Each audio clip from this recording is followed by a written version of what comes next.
에베소서 6장 19절로 24절입니다.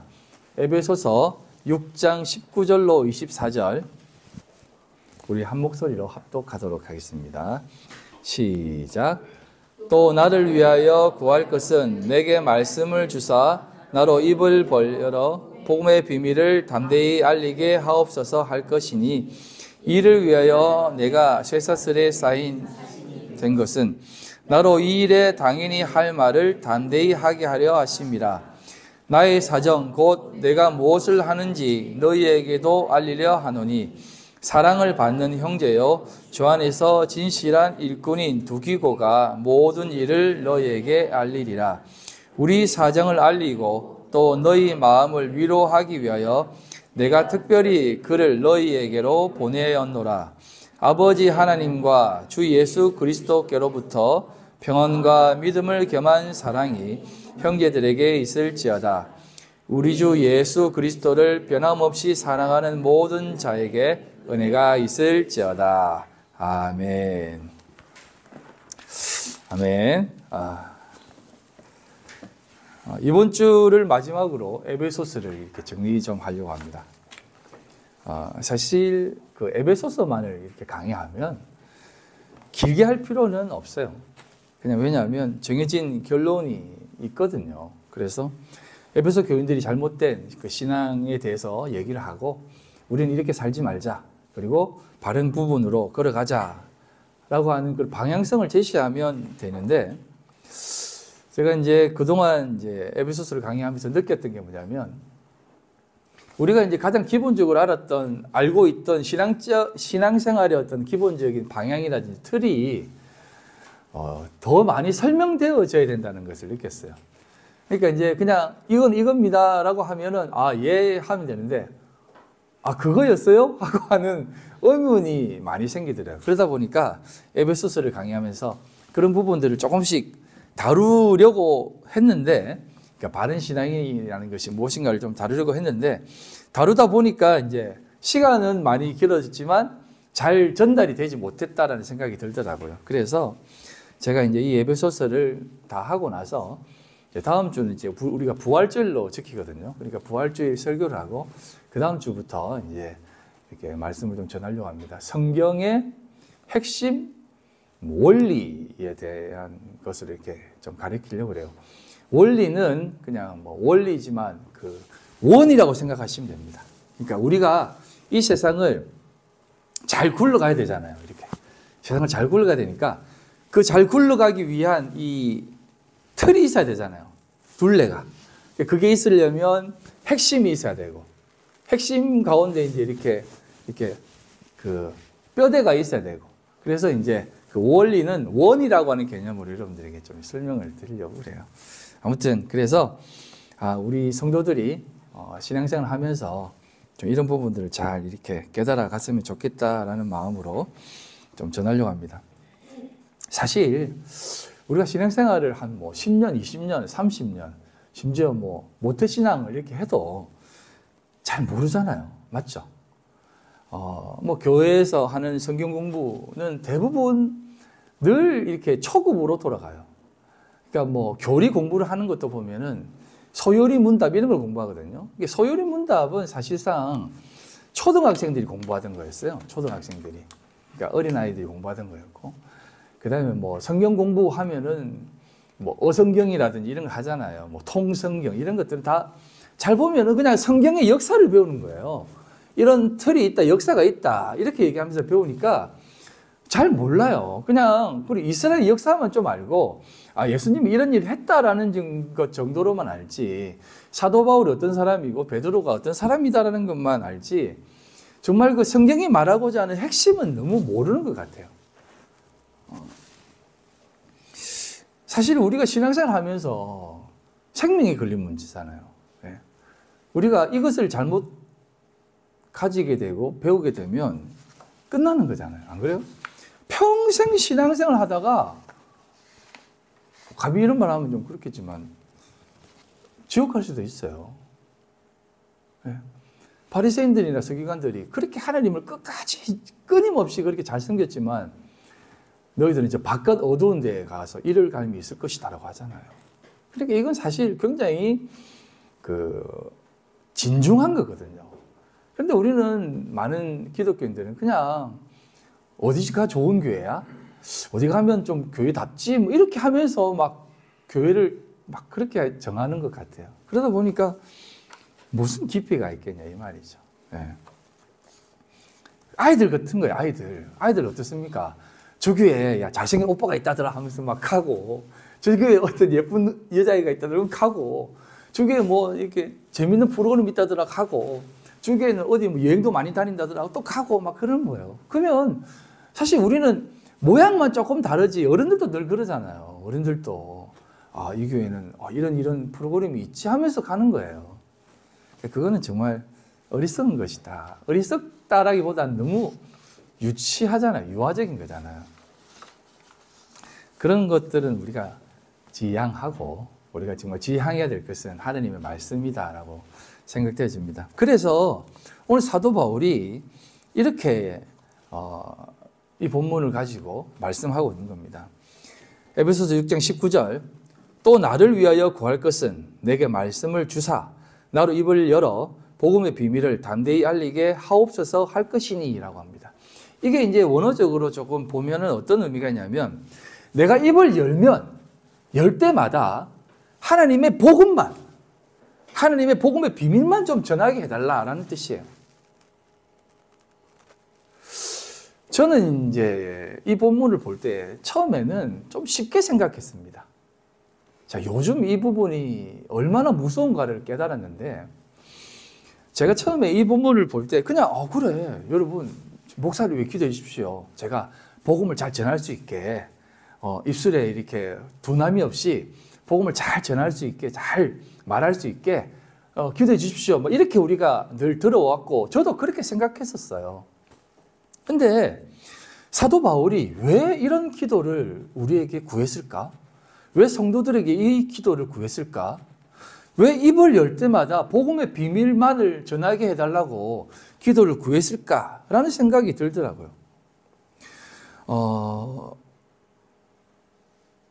여러분 어떻게 생각하십니까? 여러분이 한번 생각해 보십시오. 저도 지금 굉장히 이 부분에 대해서 고민을 많이 하고 있는데, 복음의 비밀이라는 것이 여러분 안에 주어졌어요. 그러면 여러분, 정용진 집사님도 하나님 앞에 믿음으로, 또 모든 성도들이 하나님 앞에 우리 하나님만 나의 전부이십니다. 하나님이만 계시면 나는 다 좋습니다. 라고 이렇게 고백하잖아요. 기본적으로. 그럼 그럴 때 여러분들에게 이렇게 툭 물어봅니다. 뭐 때문에 살아요? 그러면 그냥 뭐 살죠 뭐. 그냥 뭐 죽지 못해 살죠. 이렇게 얘기를 하면 안 된다는 거예요. 왜 살아요? 주님 때문에 살죠. 우리 주님이 살게 하시니까 살죠. 뭐 때문에 이래요?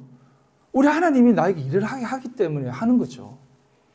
이 일을 통해서 하나님을 깨닫게 하시기 위해서 이 일을 주셨으니까 저는 하나님을 깨닫기 위해서 일을 하는 거죠. 이 말만 하게 해달라는 겁니다.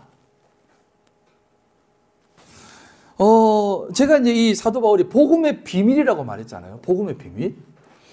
왜 복음의 비밀이라고 했을까요? 이 비밀이 제 안에서 이렇게 조금씩 열리기 시작하니까 정말 이것을 전하는 것이 사실은 굉장히 두렵더라고요. 이런 경험도 제가 해봤으니까, 지금 최근에도 뭐 우리 어머니도 가끔 저에게 얘기를 하고, 야, 꼭 예수를 그렇게 이렇게 깎아내려야 되냐, 예수님을? 이렇게 얘기할 때마다 제가 입을 다물게 되는 거예요. 그래, 뭐 굳이 사람들에게 그런 말까지 할 필요 없지. 예수님도 뱀이었다. 육체로 보면 뱀이다. 라고 얘기하면 어떻게 예수님을 뱀으로 비유할 수가 있냐라고 하면서, 예수님을 어떻게 죄인으로 비유할 수가 있냐고 막 이렇게 막 그 사람들이 음을 던지고 하면, 그렇지, 내가 굳이 이 말을 할 필요 없지. 그래, 내가 왜 하지 말자. 이렇게 하는 두려움이 막 생긴다니까요. 심지어 제가 설교한 것을 어머니 다른 사람에게 굳이 들으라고 하지 마세요. 괜히 들으면 어머니 오해받을 수 있습니다. 이렇게까지 얘기를 했다니까요. 일전에는. 듣지 못하는 사람은 이 본문 듣고 오해합니다라고. 여러분도 그렇게 생각하셨죠? 네? 여러분 어머니들이 신앙생활 권사님 뭐 이렇게 집사님들 계시잖아요. 장로님도 계시고 어느 교회 다녀? 어느 목사님이야? 이런 목사님. 그 목사님 설교 한번 보내봐. 아이가 듣지 마세요, 어머니. 어머니 들으면 시험에 들어요. 이런 경험 있으시죠? 솔직히. 저도 그래요. 그러니까 뭔가 이렇게 복음의 비밀만을 입을 열면 복음의 비밀만을 전해야 되는데 못 전하는 거죠. 두렵고 떨리니까. 그래서 이제 저도 굉장히 이 사도가 왜 이런 기도를 성도들에게 구했는가라는 것이 깨달아지더라고요. 이런 마음이구나. 사도가 에베소 교인들에게, 갈라디아 교인들에게, 여러분 초대교회입니다. 초대교회에게 편지하는 모습이 어떻게 진짜 지금에 있는 교회보다 더 이단성이 있었다니까요. 초대교회는요, 오만 종패가 다 있었다니까요. 네? 그러니까 복음을 전하니까 사도 바울이 얼마나 핍박받은 줄 아세요? 네가 지금 그 꼴로 복음을 전하냐? 네 지금 상태를 한번 봐라. 그게 복음 전하는 사람이야? 심지어 너 감옥에 있잖아. 감옥에 있으면서 어떻게 우리 하나님을 전할 수가 있어? 창조주 하나님이시라며? 근데 감옥에 있어? 이런 얘기도 수도 없이 들었다니까요. 그러니까 복음 전한다는 게 얼마나 두렵고 떨렸겠습니까? 그래서 사도 바울은 그런 부분에 대해서 늘 성도들에게 이런 마음으로 기도했다는 것입니다. 해산의 수고. 이게 정말 해산의 수고구나. 다시 태어나는 수고구나. 여러분, 우리 성도의 기독교의 가장 핵심 교리 중에 하나가 뭐냐면 중생입니다. 중생. born again. 다시 태어나는 거거든요. 다시 태어나는 거. 여러분, 다시 태어나는 게 뭐라고 생각하십니까? 예? 나 이제 예수 믿었으니까 다시 태어났네? 새 생명 얻었네? 끝! 할렐루야! 이런 것을 끝난다고 생각하세요? 여러분, 다시 태어나는 게 뭐라고 생각하세요? 다시 태어나는 것은 뭐냐면 여러분이 그 이전의 모든 삶을 다 없는 것으로, 이거는 무다라고 생각하고 죽고 여러분이 살아왔던 인생을 다 버리고 다시 하나님의 그 말씀의 잉태 안에, 그 말씀의 그 알 안에 들어가서 해산의 수고를 경험하는 거예요. 10달 동안 배 아파서 그곳에서 살아가다가 다시 그 배 아파서 터져 나오는 거예요. 그게 새로 태어나는 겁니다. 그 사도 바울은 갈라디아서 4장 19절에 이렇게 얘기합니다. 나의 자녀들아, 너희 속에 그리스도의 형상을 이루기까지 다시 너희를 위하여 해산하는 수고를 하노니라고 하는 겁니다.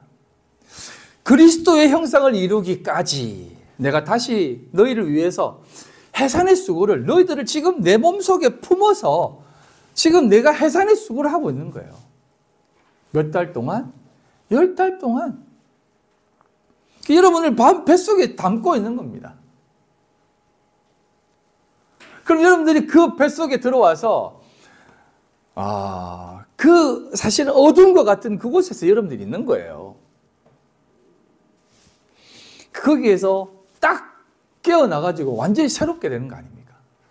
그래서 다시 태어난다는 것은 뭐냐면 완전히 새로운 존재가 되는 것이에요. 그래서 이걸 갖다가 이제 애벌레가 나비가 되는 모습으로 많이 비유하잖아요. 애벌레도 나비입니다. 근데 전혀 다른 모습이에요. 여러분, 애벌레와 나비. 여러분, 애벌레 보면은 어때요, 기분이? 징그러. 여러분 머릿속에 애벌레가 한 마리 쑥 떨어진다고 생각해보세요. 어떻습니까? 너무 징그럽죠. 근데 여러분, 나비가 한 마리가 여러분 주변에 싹 날아다닌다고 생각해보세요. 와, 저 나비는 어디에서 왔을까? 이렇게 예쁜 나비가 있네? 이런 생각하지 않습니까? 여러분, 이게 새로 태어나는 겁니다. 여러분이 그 해산의 수고, 그 새로 태어남의 그 개념을 너무 쉽게 생각해요. 말씀으로 새로 태어난다는 것은 이런 고통이 필요하다는 겁니다. 그러니까 여러분, 이 복음의 비밀, 이것을 여러분들이 안다는 것은 여러분이 그동안 알아왔던 모든 지식을 다 내려놓고 하나님의 참된 말씀이 무엇인지를 다시 한번 정립해 나가는 시간이에요. 그래서 어떻게 보면 말씀을 다시 이렇게 배우게 되고 정립해 나갈 때 어려울 거예요. 그리고 또 때로는 고통도 있을 겁니다. 어떤 성도는 이런 시간을 가진다고 하니까 지금도 힘든데 다시 그렇게 하신다고 하니 도저히 저는 못 들을 수도 있겠습니다 라고 하는 말씀도 하시더라고요. 그래서 여러분, 그런 마음이 있어야 돼요. 저도 그런 경험이 있었습니다. 저도 그동안 쌓아왔던 그런 모든 신학의 모습들이 산산이 부서지는 때가 있었어요. 그때 참 저도 괴롭고 막 혼란스럽고 이건 뭐지? 라고 하는 생각도 되어질 때가 있었습니다.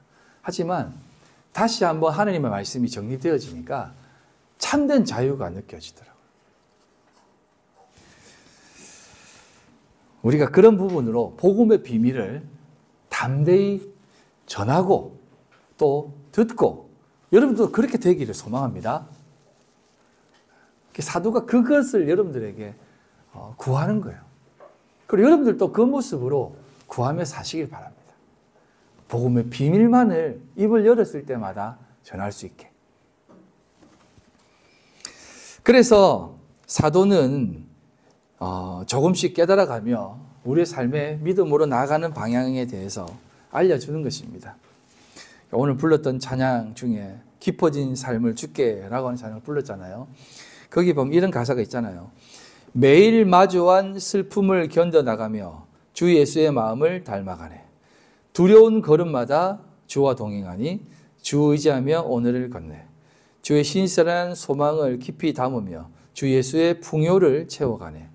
하나님의 자녀로 명예 지켜가며 깊어진 삶을 주께 드리네.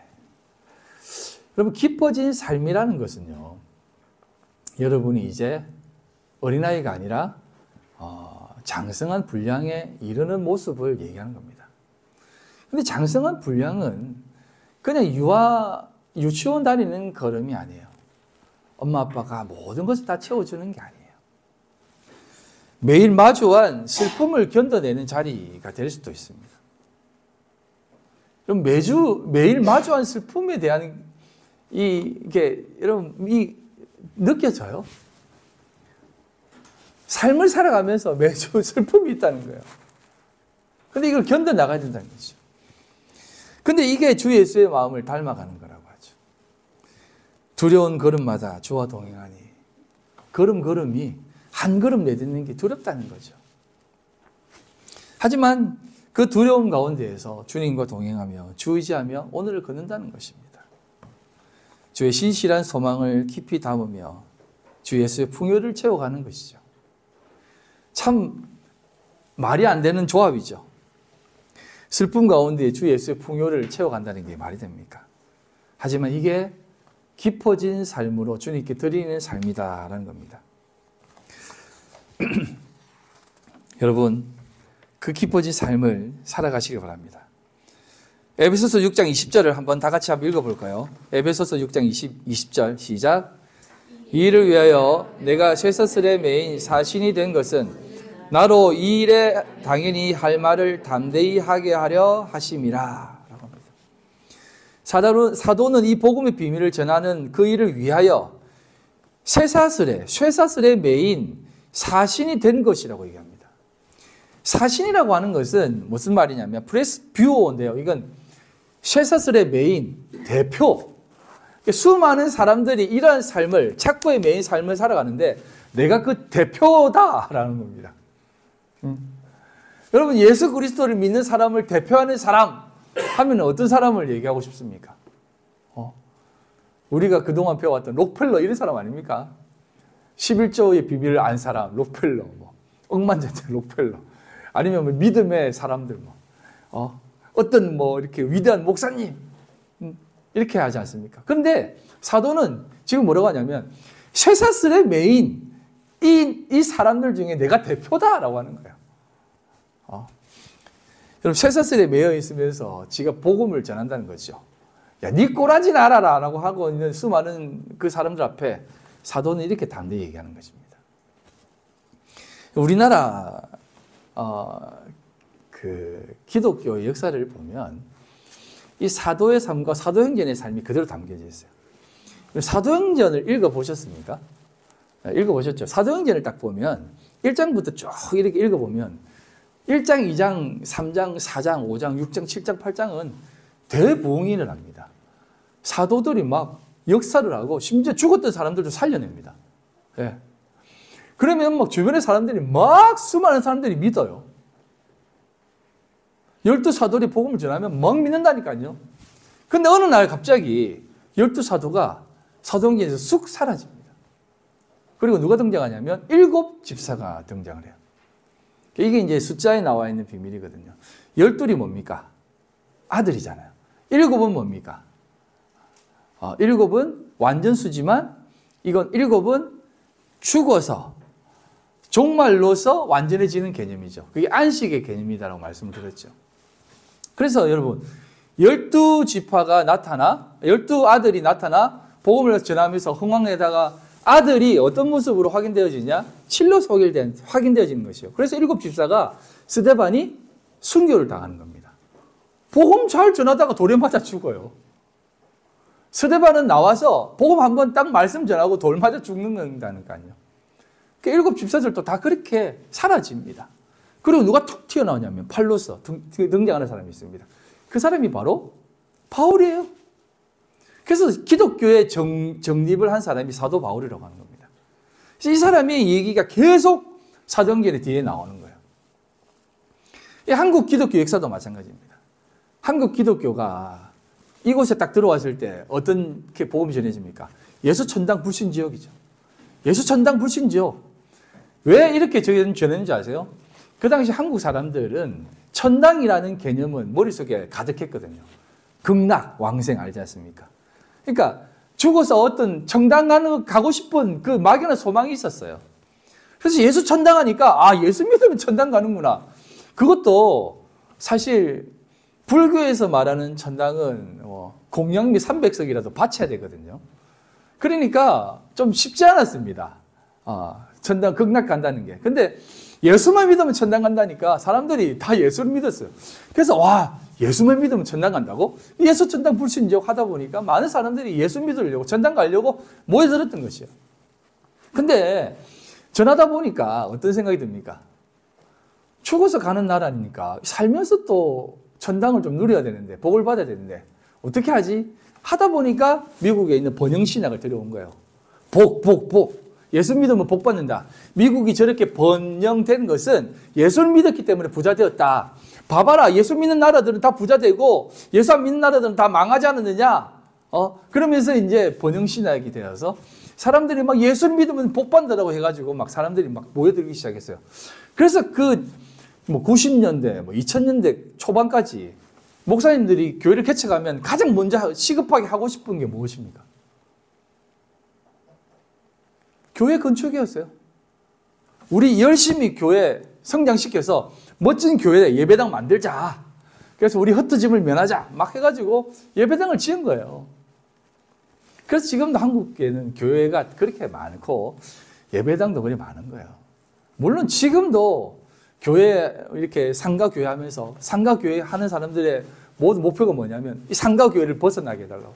지하 상가 벗어나서 1층 올라가고 2층 올라가고 1, 2층 합체가 하다가 이제 번듯한 교회 부지 사가지고 우리 독립된 교회 나가길 그렇게 기도하며 지금도 뼈 빠지게 그렇게 노력하고 있는 거예요.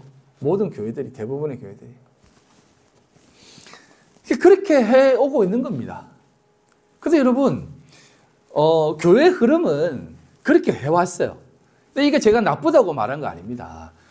사도행전도 그렇게 되어져 왔어요. 그런데 사도행전을 보면 그렇게 부흥하다가 하나님이 이제 아들이지?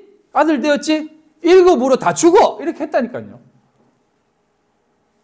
복음을 깨달으면 이제 성숙된 모습으로 나가야 된다는 것을 우리에게 가르치는 거예요. 그런데 지금 한국교회는 어떻습니까? 제가 한국교회를 비판하자는 게 아니라 기독교가 나아가는 방향성에 대해서 얘기하는 거예요. 여전히 많은 사람들이 모이고 어떤 좀 번듯하고 이런 것을 계속 추구하고 있지 않습니까? 근데 그거는 기독교가 지향하는 게 아니라는 거예요. 성도는 그렇게 되어지는 게 아니다 이 말이에요. 제가 여러분들에게 지금 그러니까 여러분 찌질하게 사세요. 핍박받으면 사세요. 이렇게 말하는 거 아닙니다. 교회를 얘기하는 거예요. 교회를. 여러분은 사업 잘할 수 있습니다. 늘 그런 부분으로 저도 기도하고 있어요. 그거는 부자다, 부자 아니다 이런 개념으로 얘기하는 게 아니에요. 여러분 정말 예수 믿는 사람이 부자 되는 게 뭐가 나쁩니까? 그거 진짜 당연히 부자 돼야 돼요. 제발 여러분 제발 좀 부자가 되세요. 그래서 진짜 돈 걱정 좀 안 하게 좀 해주세요. 근데 그게 그렇게 되는 게 기독교 진리가 아니라 그건 여러분들의 능력에 다른 거예요. 하나님 여러분들에게 맡기신 자리가 있기 때문에 부자든 가난한 사람이든 풍요함을 누리라는 거죠. 그래서 우리 하나님께서 우리에게 바라시는 게 뭐냐면 지금 사도가 얘기하는 게 그런 것입니다. 내가 지금 쇠사슬의 메인 대표로서 너희들에게 말하는데 이 대표로 말하고자 하는 게 이게 정말 좋다는 거죠. 만약에 내가 로마 시민으로서 정말 높은 자리에서 복음을 딱 전한다면 아마 내가 복음의 비밀을 제대로 못 전했을 거야. 지금 내가 이 상황이 되니까 이 말을 담대하게 할 수 있는 거야 라고 하는 거예요. 그래서 그렇게 된 것이 나에게 유익이다라는 것을 얘기해 주고 있는 거예요. 그래서 제가 감히 이런 말도 하잖아요. 여러분 우리가 하나님을 진짜 깊이 생각하고 하나님을 간절히 찾을 때가 언제입니까? 오늘 찬양했던 이 가사처럼 슬픔 가운데 어려움 가운데 힘든 가운데 걸어가게 되면 우리 평소보다 더 하나님 간절히 찾지 않아요? 여러분 우리가 늘 하나님 진짜 하나님과 동행하며 하나님만을 바라보며 살기를 소망합니다. 그렇게 기도해놓고는 그러니 잘 되게 해주세요. 여러분 잘 돼 보세요. 진짜 여러분 내가 진짜 저도 마찬가지예요. 저도 우리 교회가 100명, 200명, 1000명 되면 아마 앞에서 그런 얘기 못해요. 예? 앞에서요. 저기서 진짜 여기서 돈 11조 한 달에 1000만 원씩 하는 장로님이 딱 쳐다보고 있어요. 여러분 돈 버는 게 중요한 게 아닙니다. 주 예수님 말 믿으십시오 하면 정 딱 째려보면서 참 이러면 아니 근데요 그게 아니라 저도 앞에서 말 못해요. 저도 마음이 좀 약한 사람이거든요. 응? 내가 이 교회에 얼마 냈는데 지금 목사가 뭐냐 목사님 좀 이제 앞으로 너무 그렇게 설교하지 마시고 좀 부드럽게 설교하시면 안 됩니까? 그래야죠 장로님 당연히 그래야죠. 말 못해요. 저는 진짜 못할 거예요. 예. 아마 여기에 전부 고3들의 엄마들이 와가지고 목사님 고3들을 위해 기도해야 되죠. 40일 기도 좀 만들어주세요. 100일 기도 좀 만들어주세요. 우리 엄마들 기도하고 싶습니다. 만들어주세요 하면 예 그러죠 뭐 그럼 기도합시다. 그럼 저도 앞에 나와가지고 주여 좋은 대학 보내게 해주십시오 하면서 기도할 거예요. 여러분들과 함께 100일 동안. 그러면서 돌아서면서 눈물로 하나님 언제쯤 이분들이 성숙할 수 있습니까 하면서 다시 괴로워하면서 그렇게 할 거예요. 저도. 근데 하나님이 그거 아니까 내가 니를 아니까 지금 부흥 안 시켜주는 거야. 소위 말하는 많이 안 보내주는 거야. 그러니까 너무 섭섭해하지 마. 이렇게 위로를 하시는 것 같아요. 뭐 직접 하나님 그렇게 말씀하신 건 아니고. 그래서 제가 가끔 기도합니다. 그래서 하나님 한번 좀 보내줘 보세요. 제가 그렇게 안 하는지 안 하는지 한번 또 해보고 싶습니다. 우리 성도들 좀 한번 좀 부어줘 주십시오. 이분들이 돈 많이 벌었을 때 교회 안 나오고 돈 쓰러 다니는지 안 쓰러 다니는지 한번 보고 싶습니다. 그렇게 기도하고 있어요. 여러분 기대하십시오. 하나님이 돈 많이 부어줄 겁니다. 예? 그때 여러분 막 어디 돌아다니지 마세요. 그래서 여러분 우리가 신앙생활 한다는 것은요, 사실은 많고 적음의 개념이 아니라 사도도 지금 내가 처해 있는 환경에 대해서 너희들에게 말하고자 하는 게 아니다. 복음의 비밀을 담대히 말하고 싶어서 지금 이런 상황 가운데서도 내가 담대히 말한다. 그러니 너희들도 믿음으로 잘 세워져 가라라고 하는 겁니다. 그래서 사도는 마지막으로 이렇게 얘기하는 겁니다. 에베소서 6장 23절로 24절. 아버지 하나님과 주 예수 그리스도께로부터 평안과 믿음을 겸한 사랑이 형제들에게 있을지어다. 이렇게 얘기하는 겁니다. 아버지 하나님과 주 예수께로부터 평안과 라고 하는 거예요. 여러분, 평안하면 어떻습니까? 세상이 줄 수 없는 평안 이렇게 하잖아요. 근데 여러분, 솔직히 여러분들의 그 평안한 삶, 평안이 세상으로부터 주어집니까? 아니면 주님으로부터 주어지는 것 같습니까?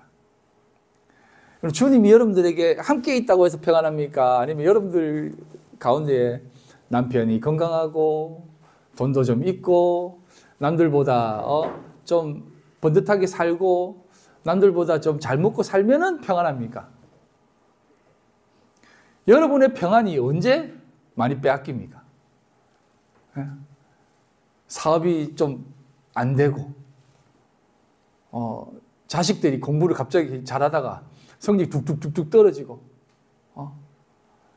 남편은 학원비 좀 좋은 학원을 보내고 싶다고 돈 달라면 없어 이렇게 하면은 여러분 평안 어떻습니까? 이렇게 쩌쩌쩌 이렇게 골이 막 이렇게 짜게지면서 터져 나오죠. 뻥 터져 나오죠. 뭐 하는 거야? 더 벌어 와야지. 남편들 어떻습니까?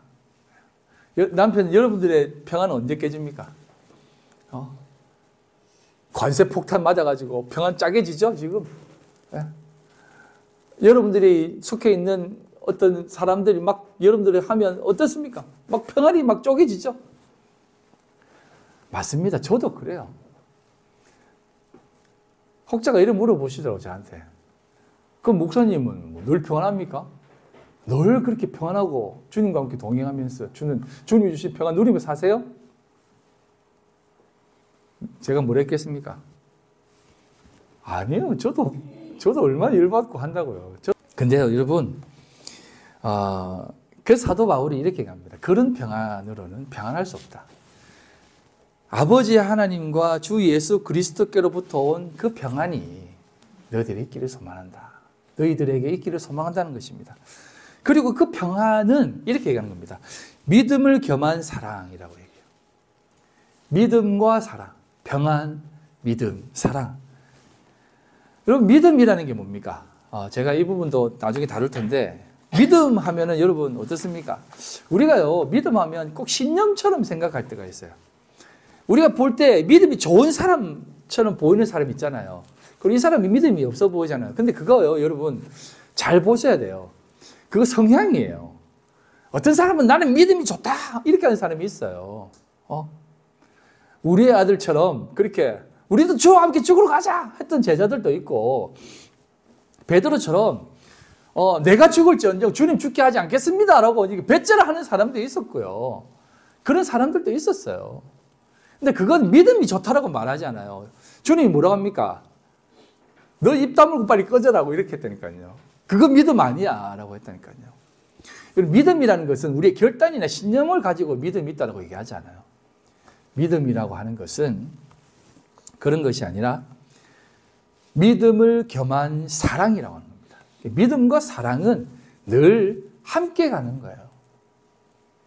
그래서 사랑이 없는 믿음은 헛것이다라고 얘기하는 것이고, 사랑이 없으면 아무것도 안 된다는 것이죠.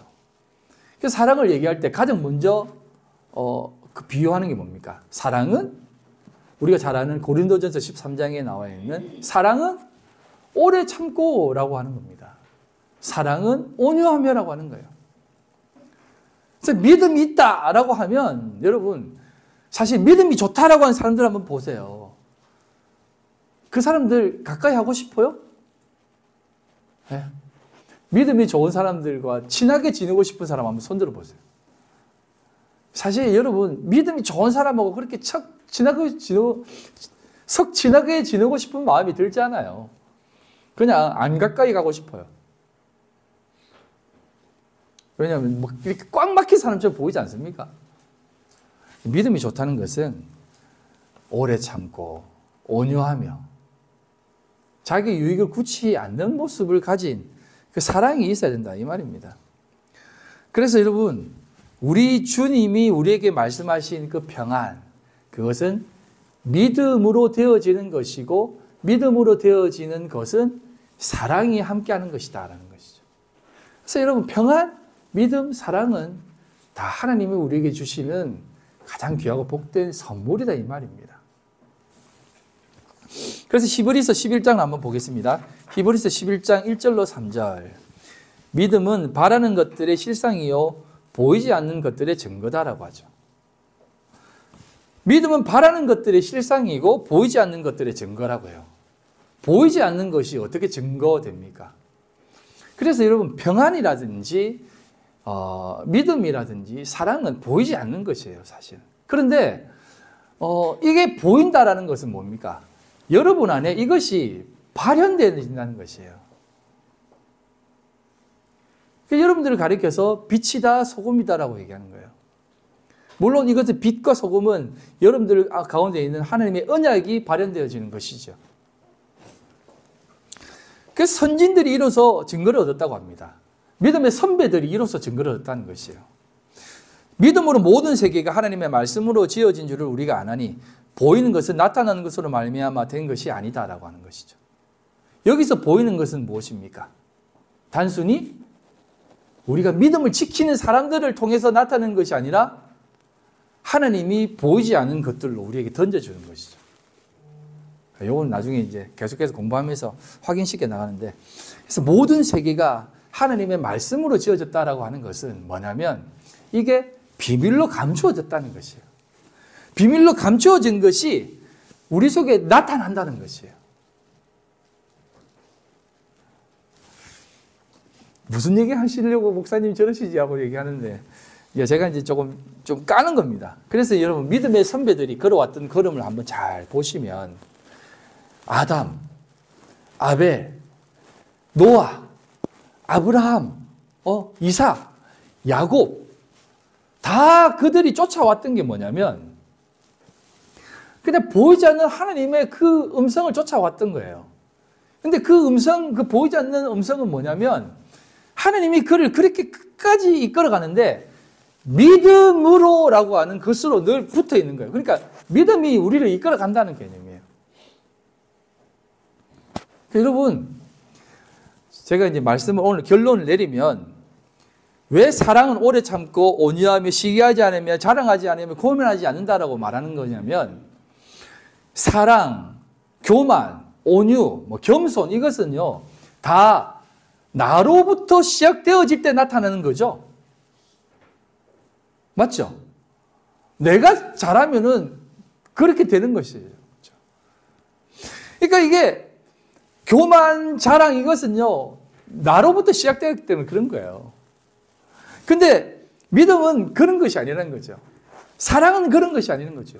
신앙은 그런 것이 아니라는 것입니다. 자랑할 수 없고 교만할 수도 없고 오만할 수도 없는 것, 그리고 온유할 수밖에 없는 것은 하나님이 우리 속에서 역사하시기 때문에 어떻게 나와 같은 어리석고 못났고 무능한 자가 이 자리까지 왔지? 어떻게 이 자리까지 하나님 앞에 섰지? 라고 하는 그것을 계속해서 하나님이 깨닫게 하시는 걸음이 믿음으로 아벨은, 믿음으로 노아는, 믿음으로 가인은 그렇게 걸어가고 있다는 것입니다. 그게 믿음의 선배들이 걸어갔던 길이다 이 말이에요. 사랑하는 성도 여러분, 에베소의 결론은 이것입니다. 하나님이 창세전에 우리를 택하셨다라고 합니다. 이거는 단순히 세상이 창조되어지기 전에 우리를 먼저 택하셨다는 개념이 아닙니다. 창세라는 말도 여러분들에게 나중에 가르칠 겁니다. 하나님이 여러분들을 말씀으로 빚기 이전에 여러분들을 택하셨다는 것이죠. 여러분들이 거듭나기 이전에 택했다는 개념이에요.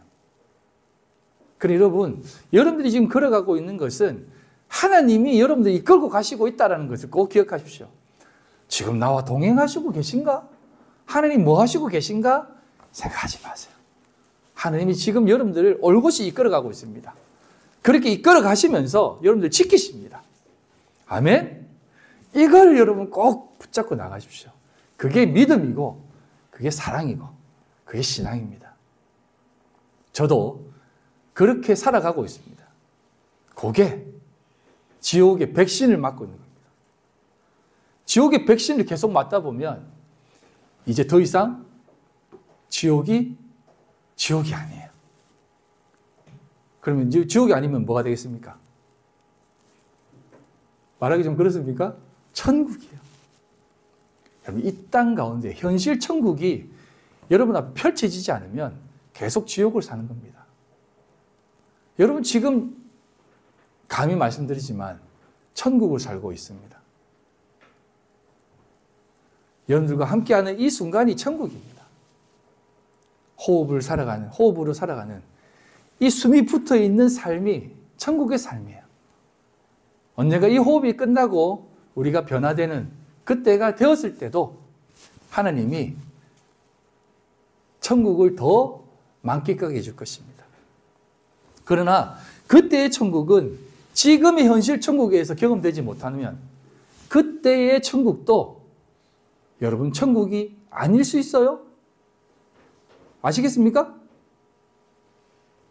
황금병기? 황금길? 나중에 그렇게 해야죠. 4월달인데 황금길을 발바닥 차갑게. 요즘 집에 난방 끊어지고 있죠? 아우, 바닥이 이제 점점 차가워지고 있어요. 슬리퍼 막 신고 싶어요. 아우, 천국이 황금길, 피곤해. 나는 흙길이 좋은데. 그러면요, 하나님이 여러분 한 사람 한 사람을 위한 천국을 다 만들어줘야 돼요. 나는 채식이 좋은데 그런 천국 만들어줘야 되고, 나는 육식이 좋은데 그런 천국 만들어줘야 되고. 그거 아닙니다. 여러분들이 이 땅에서 천국을 누려야만 하나님과 동행하는 그곳이 천국이 될 수 있다는 걸 꼭 기억하시고, 오늘도 믿음으로 멋지게 살아가기를 주님의 이름으로 소망합니다. 기도하겠습니다. 하나님 아버지 감사합니다. 오늘을 살아가는 우리 귀한 성도님들의 삶 가운데에 믿음의 삶으로 살아가게 해주시고, 오늘 나에게 주신 이 일, 이 상황, 이 삶의 자리가 다 하나님이 걷게 하시는 길이라는 것을 기억하고, 힘들기도 합니다. 답답하기도 합니다. 그러나 이 과정으로 인해 하나님을 더욱더 붙잡습니다 라고 고백하는 그 믿음의 선진들의 걸음 걷게 하여 주시옵소서. 감사드리며 예수님 이름으로 기도드립니다. 아멘.